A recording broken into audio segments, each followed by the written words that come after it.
నమస్తే ఫ్రెండ్స్. పువ్వులు చూపిస్తున్నానండి. ఇప్పుడు ఇదే కదండి మరి మనకి పూజలు చేసుకోవాలంటే మంచిగా పువ్వులు ఉండాలి. ఊరెళ్ళానండి. మా ఇంట్లో చిట్టియే తీసుకొచ్చాను. జాంకాయన పెద్ద పెద్దవి వస్తాయండి నైవేద్యం కోసం. అలాగే పువ్వులన్నీ పెట్టుకున్నాను. చేతికి మళ్ళీ గోరింటాకు పెట్టేశానండోయ్. మీరు పెట్టేసుకోండి, చాలా మంచిది. ఇంకా ఏంటంటే మనకి స్పెషల్ పూజ మళ్ళీ వచ్చేసిందండి. ఈరోజు కొందరు ఈరోజు చేసుకుంటారు, లేదంటే రేపు చేసుకుంటారు. అదేనండి కాలభైరవ అష్టమి. కాలభైరవ అంటే మనకి తెలుసు కదండి అందరికీ.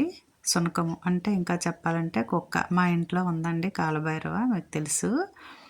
అది నేను పూజ చేస్తున్నప్పుడు మధ్యలో కూడా నేను ఇంకా తంచుకున్నానో లేదో వచ్చేసిందండి. ఈరోజు పూజ ఇది. సాయంత్రం పూట మనం ఈ దీపం పెట్టాలి, ఎంత మంచిది అనేది మీకు తెలియచేస్తున్నానండి. కాలభైరవాష్టమి ఈరోజు సాయంత్రం 3 నుంచి రేపు సాయంత్రం వరకు 3 వరకు ఉంటుంది. కాకపోతే ఏం చేస్తున్నారంటండి, తెలిసిన వాళ్ళు ఈరోజు కొందరు పెట్టమంటున్నారు, రేపు పెట్టమంటున్నారు. ఏమైపోయిందండి, ఈరోజు పెట్టేద్దాం, రేపు పెట్టేద్దాం. మీకు తెలిసినంత మట్టుగా మీరు ఇలాగ చేసుకోండి.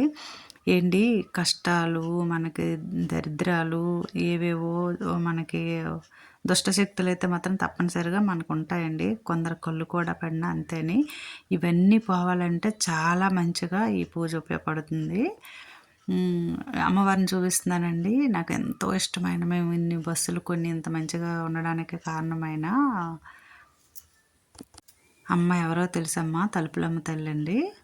అదే మీకు చూపిస్తున్నాను, మళ్ళీ ఇంకా చూపిస్తున్నాను చూడండి. అలాగే గణేశునికి ఎప్పుడు పూజ ఇలాగే చేసుకుంటాను. ఇక మనం ఈ పూజలోకి వచ్చేద్దాము. ఏంటంటే ఈ కాలభైరవ అష్టమి రోజు మనం చేసుకునే మంచి పూజ ఏంటంటే మన సింహద్వారం దగ్గర పెట్టించుకోవచ్చండి. లోపల వెలిగించేసుకొనైనా ఇంట్లో అలంకరణ చేసి పెట్టుకోవచ్చు, లేదంటే ఇక్కడ సింహద్వారం దగ్గర పెట్టైనా పెట్టుకోవచ్చు. అదేమిటనగా బూడిద గుమ్మడికాయ ఉంటుంది కదండి, ఆ బూడిద గుమ్మడికాయని మనం సోమవారం కానీ శుక్రవారం కానీ మానేసి మిగతా రోజుల్లో తెచ్చుకోవాలటండి. ఈ బూడిద గుమ్మడికాయని కూష్మాండము అంటారండి. ఈ కూష్మాండ దీపం అండి, అందులో వెలిగించుకోవాలి. తెచ్చుకొని ముందు రోజు తెచ్చుకోండి, మంచిగా దాన్ని శుభ్రం చేసుకొని మజ్జికి కట్ చేసేయండి. ఏంటంటే మన ఆడవాళ్ళకంటే మగవాళ్ళు, మన ఇంట్లో యజమాని ఉంటారు కదా, మన భర్త ఎవరైనా మగవాళ్ళు కట్ చేస్తే మంచిదటండి. వాళ్ళు చిన్నది ఇలా చిన్న కట్ చేసేసి ఇచ్చేసి మిగతాది మనం చేసుకోవచ్చు. దాన్ని కట్ చేసేసి మధ్యలో అదంతా తీసేసి శుభ్రంగా పసుపు రాసేసుకొని అందులో ఏంటంటే ఒక ప్లేట్లు తీసుకుందాం. 2 కదండి అవుతాయి అవి. 2 ప్లేట్లు తీసుకొని అందులో కల్లుప్పు వేసుకుందాము. ఒక ఆమె ఏం చెప్పారంటే నవధాన్యాలు కూడా వేసుకోవచ్చు అంటండి, నువ్వులు కూడా వేసుకోవచ్చు. అలాగ చేసుకొని అందులో నువ్వుల నూనె వేసుకొని 2 ఒత్తులు ఒక ఒత్తుగా చేసుకొని మనం దీపాలు వెలిగించుకొని స్వామిని తలుచుకుంటే చాలా మంచిదంట. దీని విశిష్టత ఏంటంటే మనం కాశీకి వెళ్ళలేకపోయినా ఇలాగ మనం కాలభైరవుని తలుచుకుంటూ ఇలా దీపారాధన చేసుకుంటే మనకున్న దరిద్రాలన్నీ పోతాయటండి. చేసేద్దాము, ఏముంది, మనకు నమ్మకము, మనం పూజలు చేస్తాం కాబట్టి మనం ఇలా చేసేసుకుందామండి. దానివల్ల మనకి మంచి ఫలితం తప్పనిసరిగా దేవుడు చూపిస్తాడండి, అందులో ఏమీ సంశయము వద్దు. ఈ దీపారాధన మన సింహద్వారం దగ్గర మనములుగా పెట్టుకుందామండి. ఇలా చెప్పినట్టు మీకు స్క్రీన్ షాట్ కూడా చూపిస్తాను, తీశాను చూడండి. నేనేంటంటే ఇంకా నేను రెడీ చేసుకోలేదండి, మీకు రెడీ చేసి పూజ కూడా మీకు అప్లోడ్ చేస్తాను. అయితే అలాగా కంటిన్యూ చేస్తున్నాను చూడండి. మనకు చెప్పాను కదండి, కాశీకి వెళ్ళినంత ఫలితము. ఎందుకు ఈ పూజ చేస్తామంటే శివపురాణంలో దీని గురించి మంచిగా ఉంటుందండి. మార్గశిర మాసంలో శుక్లపక్షము అష్టమి రోజు ఈ స్వామి అంటే కాలభైరవుని మనం పూజ చేస్తాం. మంచి కథ కూడా ఉందండి. నేను తెలుసుకున్న కథ ఏంటంటే బ్రహ్మ విష్ణు మహేశ్వరులు నేను గొప్ప అని పోటీ పడతారండి. పోటీ పడితేను బ్రహ్మ శివయ్య కోపంగా నేను లింగావతారంలో ఉంటాను, మీరెవరు నన్ను ముందు కనిపెడితే వాళ్ళ గొప్పని చెప్తాడండి. అయితేను బ్రహ్మ విష్ణు చూస్తారు, వెతుకుతారు, ఎక్కడ కనిపించదు. విష్ణుమూర్తి అలసిపోతారండి.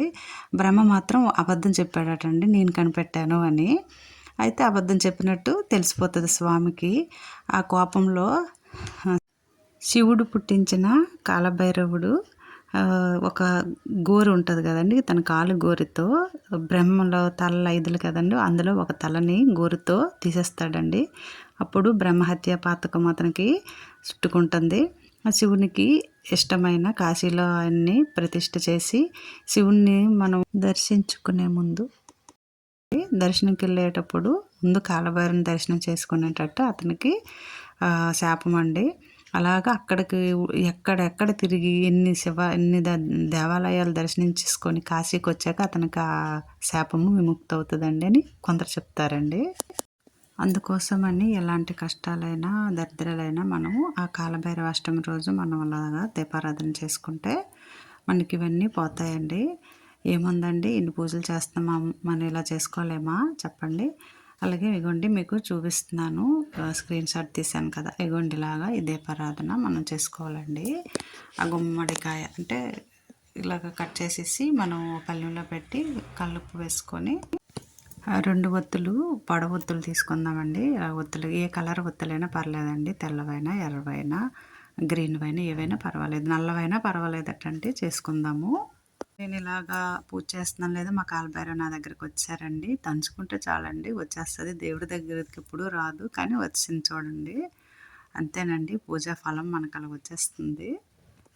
వీలైన మట్టుగా ఈరోజు ఆదివారం సాయంత్రం వెలిగించుకోండి, లేదంటే రేపైనా పర్వాలేదు, ఉంటుందండి ఆ తిథి ఉంటుంది ఈరోజు కూడా, రేపటి వరకు కూడా చేసేయండి.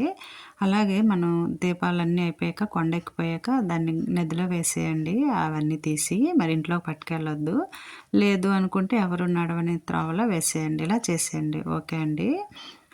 మంచిగా మనకు అన్ని రకాలుగా మంచిగా ఉండాలంటే మనకి ఇంకా ఇలా తెలుసుకొని మనం పూజలు చేసుకుంటే చాలా మంచిదండి. అలాగే ఫ్రెండ్స్, నేను చేసే దీపారాధన మీ పూజలు ఎలా ఉన్నాయి, నేను చేసిన పూజలు బాగున్నాయా, మీరు ఇంకా బాగా చేస్తారని నేను అనుకుంటున్నాను.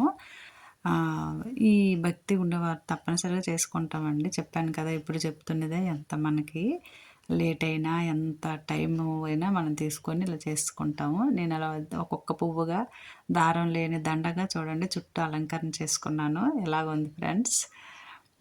మా విఘ్నేశ్వర స్వామి ఎప్పుడు మనకి ఆదిదేవుడు కదండి, ముందు మనకి ఉండాలి, ఆయన పూజ చేసుకుంటే మిగతా స్వాములందరికీ చేసుకుంటాము.